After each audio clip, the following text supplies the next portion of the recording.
రోజూ ఇదే కథ గదా.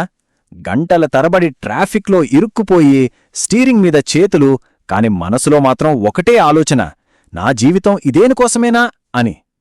కష్టపడి సంపాదించిన ప్రతి రూపాయి హోంలోనో కార్లోన్ ఈఎంఐలకే పోతుంటే అసలు మనం కలలు కన్న జీవితం ఇదేనా? ఈ చక్రం నుంచి బయటపడే మార్గం లేదా? ఒక్కసారి ఊహించుకోండి, ఉదయాన్నే అలారం మోత లేకుండా నిద్రలేవడం, ఆఫీస్ టెన్షన్లు లేకపోవడం, పిల్లలతో హాయిగా పార్కులో ఆడుకోవడం, డబ్బు గురించి ఏమాత్రం చింత లేకుండా మనసుకు నచ్చినట్టు బతకడం. ఆ ఫీలింగే వేరు కదా. అదే అసలైన స్వేచ్ఛ అంటే. ఇప్పుడు ఒక్క క్షణం కళ్ళు మూసుకోండి. మీ ఫోన్కి ఒక మెసేజ్ వచ్చినట్టు ఊహించుకోండి. మీ బ్యాంక్ అకౌంట్లో 12 కోట్ల రూపాయలు. ఇదేదో లాటరీ టికెట్ కథ కాదు, అందని ఆకాశం అంతకన్నా కాదు. ఇది ఒక స్పష్టమైన, ఆచరించగలిగే ప్లాన్తో సాధ్యమయ్యే నిజం. అంతేకాదండోయ్, ప్రతి నెల 1వ తారీఖున మీరు పనిచేస్తున్నారా లేదా అనేదాంతో సంబంధం లేకుండా మీ అకౌంట్లో 2 లక్షల రూపాయలొచ్చి పడుతుంటే ఆ ధైర్యం, ఆ భరోసా మీ కుటుంబానికి మీరిచ్చే అతి పెద్ద గిఫ్ట్. అలాంటి జీవితం ఎలా ఉంటుందో ఒక్కసారి ఊహించగలరా? నేనొక విషయం చాలా స్పష్టంగా చెప్పాలనుకుంటున్నాను. ఇదేదో రాత్రికి రాత్రే కోట్లు సంపాదించే మాయమంత్రం కాదు. ఇది ఒక తోటమాలి ఒక మొక్కను ప్రేమతో, ఓపికతో ఎలా పెంచుతాడో అలా మన పిల్లల భవిష్యత్తు కోసం తరతరాలకు అండగా నిల్చే ఒక సంపద అనే మహావృక్షాన్ని పెంచే పద్ధతి. రోజూ స్టాక్ మార్కెట్ చూస్తూ భయపడకుండా రాత్రిళ్లు ప్రశాంతంగా నిద్రపోయి ఆ 12 కోట్ల లక్ష్యాన్ని చేరుకునే ఒక క్లియర్ కట్ ప్లాన్ ఉందని తెలిస్తే దాని గురించి తెలుసుకోవడానికి మీ సమయాన్ని కేటాయించడం విలువైనదే కదా. అయితే ఆ అద్భుతమైన ప్లాన్ గురించి చెప్పే ముందు నా కథ చెప్పాలి. ఎందుకంటే ఈరోజు నేనింత ధైర్యంగా మీ ముందు నిలబడి మాట్లాడుతున్నానంటే దానికి కారణం నేను చేసిన ఒక పెద్ద తప్పు. నేను కూడా మీలాగే మొదలుపెట్టాను, కాని ఒక చేదు అనుభవాన్ని రుచి చూశాను. త్వరగా డబ్బు సంపాదించేయాలి అనే ఆవేశంలో నా కుటుంబం కోసం దాచిన 15 లక్షల రూపాయలు నా కళ్ల ముందే కరిగిపోవడం చూశాను. రాత్రులు ఫ్యాన్ తిరుగుతున్నా నాకు చెమటలు పట్టేవి. మార్కెట్ ఎప్పుడు ఓపెన్ అవుతుందా అని భయం, ఎప్పుడు క్లోజ్ అవుతుందా అని టెన్షన్. అప్పుడు కాని నాకర్థం కాలేదు, ఇది పెట్టుబడి కాదు, ఇది ఒక జూదం అని, మన పిల్లల భవిష్యత్తును పణంగా పెట్టే ప్రమాదకరమైన ఆట అని. దీన్ని చాలా సింపుల్గా అర్థం చేసుకుందాం చూడండి. ఒకే స్టాక్లో డబ్బు పెట్టడం అంటే మార్కెట్కి వెళ్ళి ఒకే ఒక్క మామిడి పండు కొనడం లాంటిది. ఒకవేళ ఆ పండు కుళ్ళిపోతే మీ డబ్బు మొత్తం పోయినట్టే. అదే మ్యూచువల్ ఫండ్ అంటే ఒక ఫ్రూట్ సలాడ్ లాంటిది. అందులో రకరకాల పళ్ళుంటాయి. ఒక పండు బాగోకపోయినా మిగతా సలాడ్ అంతా బావుంటుంది. మీ పెట్టుబడికి రిస్క్ చాలా వరకు తగ్గుతుంది. దీన్నే డైవర్సిఫికేషన్ అంటారు. సో మీరే చెప్పండి, కుందేలులా వేగంగా పరుగెత్తి మధ్యలో ఆగిపోయే రిస్క్ మనకు కావాలా, లేక తాబేలులా నెమ్మదిగా అయినా సరే మన కుటుంబాన్ని గమ్యానికి చేర్చే సురక్షితమైన ప్రయాణం కావాలా? మన ఫ్యామిలీ భవిష్యత్తు విషయానికొస్తే స్లో అండ్ స్టడీనే బెస్ట్ అని మనం ఒప్పుకుంటామా? ఇక మన గాథ మొదటి అధ్యాయం మొదలవుతోంది. కథ పేరు 3 విత్తనాల కథ. ఒకసారి ఊహించుకోండి, 3 రైతులున్నారు. విధి వాళ్ల ముగ్గురికి ఒకే ఒక మాయా బంగారు విత్తనాన్ని బహుమతిగా ఇచ్చింది. అది కేవలం ఒక విత్తనం కాదు, వాళ్ల భవిష్యత్తుకు ప్రతీక. వాళ్ల తలరాతను మార్చగల శక్తి ఆ చిన్న విత్తనంలో ఉంది. మరి ఆ 3 దానితో ఏం చేశారో చూద్దామా? వాళ్లు తీసుకున్న నిర్ణయాలు వాళ్ల జీవితాల్ని ఎలా మార్చాయో చూడండి. ఎంత తేడా! మొదటి రైతు దురాశ రైతు. అతనికి తక్షణ ఆనందం కావాలి. 10 ఏళ్లకే తన చెట్టును నరికివేసి ఆ డబ్బుతో ఒక మెరిసే రథం కొన్నాడు. ఆ తర్వాత ఏమీ లేదు. ఇక రెండో రైతు జ్ఞాని. 20 ఏళ్లు ఓపికగా ఎదురుచూసి ఒక మంచి సౌకర్యవంతమైన జీవితాన్ని నిర్మించుకున్నాడు. కాని మూడో రైతు అతనొక గాథగా నిలిచిపోయాడు. ఏకంగా 30 ఏళ్లు ఓపిక పట్టాడు. మరి అతనికి దక్కిన బహుమతి ఏంటి? ఒక రథమో ఇల్లో కాదు, తరతరాలకు తరగని సంపద అనే ఒక మహావృక్షం. ఇక్కడ మనం ఒకటి గమనించాలి, అసలైన మ్యాజిక్ ఆ విత్తనంలో లేదు. అది చేసిన మాయాజాలం కాదిది, ఇది సమయం చేసిన మాయాజాలం. ఇప్పుడు ఒక్క క్షణం ఆలోచించండి. ఒకవేళ ఆ బంగారు విత్తనం మీ చేతిలో ఉంటే మీరు ఏ రైతు మార్గాన్నెంచుకుంటారు? మీ ఆర్థిక కథలో మీ పాత్ర ఏంటి? దురాశపరులా, జ్ఞానిలా, లేక ఒక గాథగా నిలిచిపోవాలనుకుంటున్నారా? సో ఆ మూడో రైతు ఉపయోగించిన మాయాజాలం అది కేవలం కథలో భాగం కాదు. దాని వెనుక ఒక శక్తివంతమైన గణిత సూత్రముంది, ఒక సీక్రెట్ ఫార్ములా. ఆ రహస్య మంత్రాలను మనము ఇప్పుడు ఛేదించబోతున్నాం. మన సంపద విత్తనాల్ని నాటడానికి మన పూర్వీకులు అనుసరించిన 2 ప్రధాన మార్గాలున్నాయి. అవే మన రాజ్యానికి పునాదిరాళ్ళు. మొదటి మార్గం, దాన్ని క్రమానుగత పెట్టుబడి ప్రణాళిక లేదా సింపుల్గా ఎస్ఐపి అంటారు. ఇదెలా ఉంటుందంటే ఒక ఓపిక గల తోటమాలిలాగా ప్రతి నెల క్రమం తప్పకుండా ఒక్కో చిన్న విత్తనాన్ని నాటుతూ నెమ్మదిగా ఒక పెద్ద తోటను పెంచడమన్నమాట. ఇక రెండో మార్గం ఏకమొత్తం పెట్టుబడి అంటే లంసం. ఇది ఒకేసారి ఒక పెద్ద విత్తనాల బస్తాను పొలంలో నాటి అది మహావృక్షం అయ్యే వరకు ఎదురుచూడటం లాంటిది.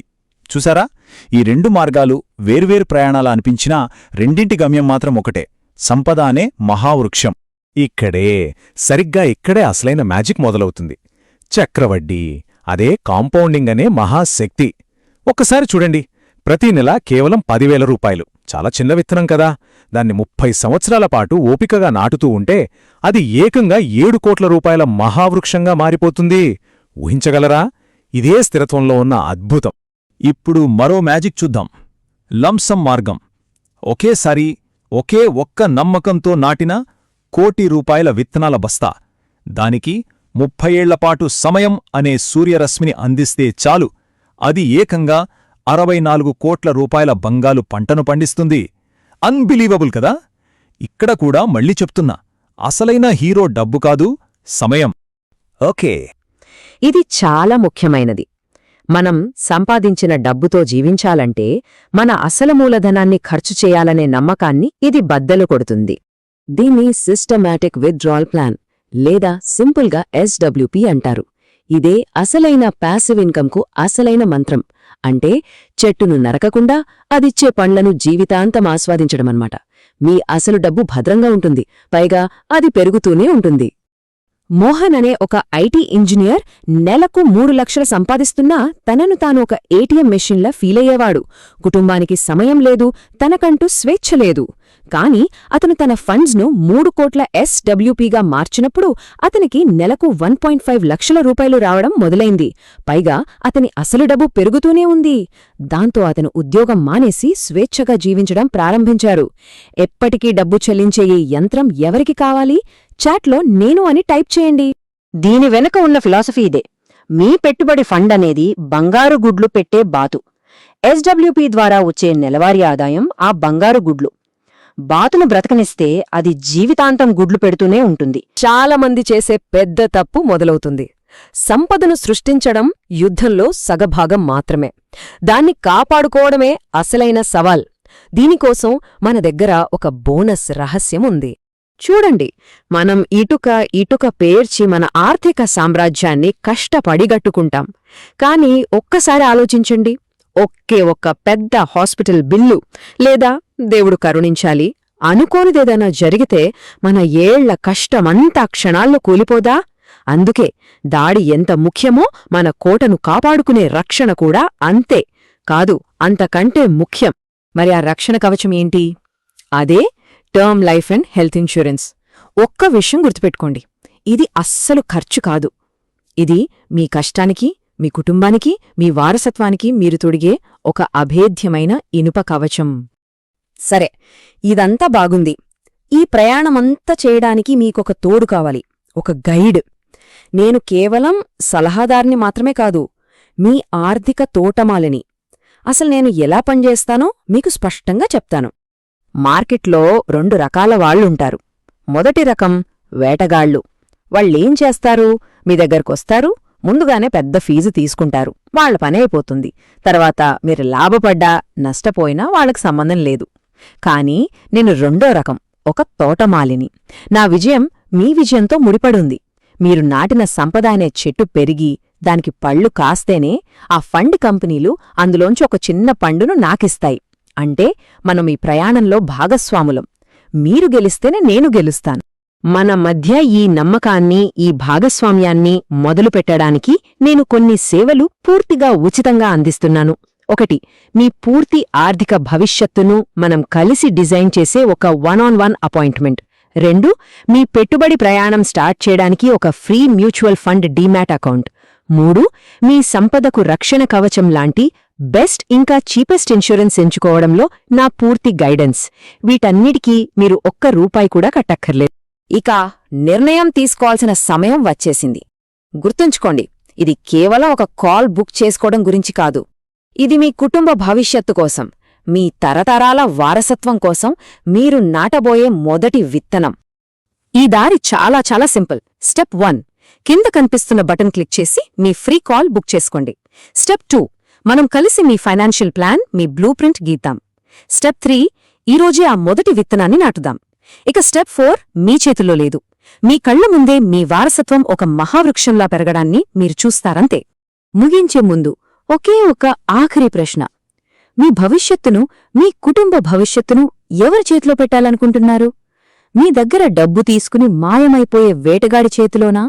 లేక మీతో పాటే ఉండి మీ వారసత్వ వృక్షాన్ని ఉచితంగా పెంచే ఒక తోటమారి చేతిలోనా? నిర్ణయం మీదే. ఆలోచించండి. కింద ఉన్న బటన్ని